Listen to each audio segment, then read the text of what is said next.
नमस्कार दोस्तों, स्वागत है हमारे चैनल पर। आज हम आपको ले चलते हैं उस दौर में जब भारत की धरती पर पहली बार अंग्रेज़ों ने कदम रखा। लेकिन ये सिर्फ एक भाषाई कहानी नहीं है, बल्कि सत्ता, संघर्ष और संस्कृति के बदलाव की गाथा है।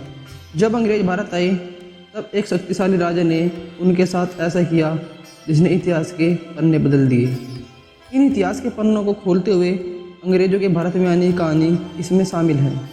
आप देखें नूले 24 और आज के इस वीडियो के माध्यम से जानते हैं अंग्रेज़ों के भारत में आने की पूरी कहानी। 16वीं शताब्दी में यूरोप में भारत के मसाले, रेशम और कपड़ों की बड़ी मांग थी। पुर्तगाली और डच पहले ही भारत पहुंच चुके थे, लेकिन इंग्लैंड की रानी एलिजाबेथ प्रथम ने 31 दिसंबर 1600 को ईस्ट इंडिया कंपनी की स्थापना की अनुमति दी। यह कंपनी व्यापारियों का एक समूह थी जो भारत में माल खरीदकर इंग्लैंड में बेचना चाहती थी। उनका मकसद व्यापार था, लेकिन यह व्यापार धीरे धीरे साम्राज्यवाद में बदल गया। अंग्रेज़ों का भारत से पहला संपर्क 1608 में हुआ, जब कैप्टन विलियम हॉकिंस जहाज़ से सूरत बंदरगाह पर उतरा। वह मुग़ल बादशाह जहांगीर से मिला और व्यापार की अनुमति मांगी। जहांगीर ने उसे कुछ समय तक दरबार में रखा, लेकिन पूर्ण अनुमति नहीं दी। हॉकिंस हिंदी और फारसी बोलता था, जिससे जहांगीर प्रभावित हुए, लेकिन पुर्तगालियों के दबाव से अनुमति नहीं मिली। हॉकिंस 1611 में खाली हाथ लौट गया। यह पहला प्रयास था जो असफल रहा, लेकिन अंग्रेज़ों की महत्वाकांक्षा और बढ़ गई। विलियम हॉकिंस की असफलता के बाद ईस्ट इंडिया कंपनी ने हार नहीं मानी। 1612 में इंग्लैंड के राजा जेम्स प्रथम ने एक नए और चतुर राजदूत सर थॉमस रो को भारत भेजने का फैसला किया। थॉमस रो एक अनुभवी कूटनीति था। जटिलताओं को समझने और जहांगीर जैसे शक्तिशाली सम्राट को प्रभावित करने का हुनर था। उनका मिशन था व्यापार की अनुमति हासिल करना और पुर्तगालियों की प्रतिद्वंद्विता को कमजोर करना। थॉमस रो जनवरी 1615 में सूरत बंदरगाह पर उतरा। सूरत उस समय भारत का सबसे महत्वपूर्ण व्यापारिक केंद्र था, जहां पुर्तगाली, डच और स्थानीय व्यापारी सक्रिय थे। थॉमस रो ने देखा कि पुर्तगालियों का प्रभाव मुग़ल अधिकारियों पर बहुत था, क्योंकि वे समुद्र में मजबूत थे और मुग़ल साम्राज्य को हज यात्रा के लिए जहाज मुहैया कराते थे। थॉमस रो ने अपनी कूटनीति शुरू की। उन्होंने स्थानीय मुग़ल गवर्नर मुकरब खान से मुलाकात की और उपहार का आदान प्रदान किया, लेकिन असली चुनौती तो जहांगीर तक पहुंचना था। थॉमस रो को जहांगीर से मिलने के लिए अजमेर जाना पड़ा, जहां मुग़ल दरबार था। यात्रा लंबी और जोखिम भरी थी। 1615 के अंत में थॉमस रो ने जहांगीर से मुलाकात की। जहांगीर को विदेशी चीज़ों का शौक़ था और थॉमस रो ने इसका फ़ायदा उठाया।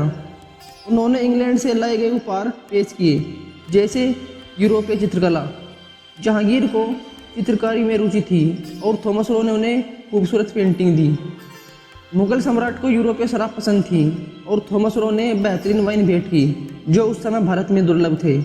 थॉमस रो ने जहांगीर की तारीफ में कसीदे पढ़े और इंग्लैंड को एक शक्तिशाली साम्राज्य के रूप में पेश किया। उनकी फारसी भाषा की जानकारी और शिष्टाचार ने जहांगीर को प्रभावित किया। थॉमस रो ने अपने पत्र में लिखा कि जहांगीर उन्हें खान की उपाधि दी और दरबार में सम्मान दिया। थॉमस रो की कूटनीति के साथ साथ ईस्ट इंडिया कंपनी ने समुद्र में अपनी ताकत दिखाई। 1612 में सूरत के पास सवाली की लड़ाई में अंग्रेज़ों ने पुर्तगालियों के जहाज़ को हराया। इस जीत ने मुग़ल अधिकारियों को दिखाया कि अंग्रेज़ समुद्र में भी मजबूत है।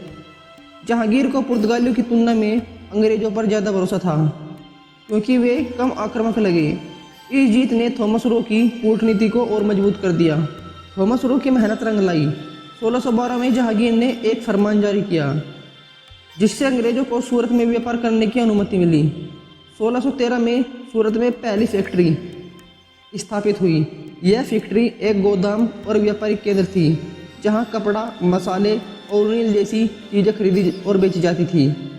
अंग्रेज़ों ने स्थानीय व्यापारियों के साथ गठजोड़ किया और धीरे धीरे अपना नेटवर्क बढ़ाया। थॉमस रो ने यह सुनिश्चित किया कि अंग्रेज व्यापारी मुग़ल अधिकारियों के साथ अच्छे संबंध रखें। थॉमस रो ने 1616 से लेकर 1619 तक भारत में रहकर कई व्यापारिक अनुबंध हासिल किए। उन्होंने दक्षिण भारत के मसूलीपट्टनम और अन्य बंदरगाहों में भी व्यापार की नींव रखी। उन्होंने मुगल दरबार, जागीर की आदतें और भारत की संस्कृति का विस्तृत वर्णन किया, जो उस समय यूरोप में भारत के बारे में जानकारी का प्रमुख सूत्र था। 1619 में थॉमस रो बीमार पड़ गए और इंग्लैंड लौट गए। उनकी कूटनीति ने अंग्रेजों को भारत में स्थायी आधार दिया। थॉमस रो की कूटनीति ने भारत में पहला मजबूत कदम रखने में मदद की। यह सिर्फ व्यापार की शुरुआत नहीं थी, बल्कि एक साम्राज्य की नींव थी। सूरत की फैक्ट्री ने अंग्रेजों को आर्थिक और राजनीतिक ताकत दी, जो बाद में पूरे भारत में फैल गई। ईस्ट इंडिया कंपनी ने धीरे धीरे फैक्ट्रियाँ बढ़ाई।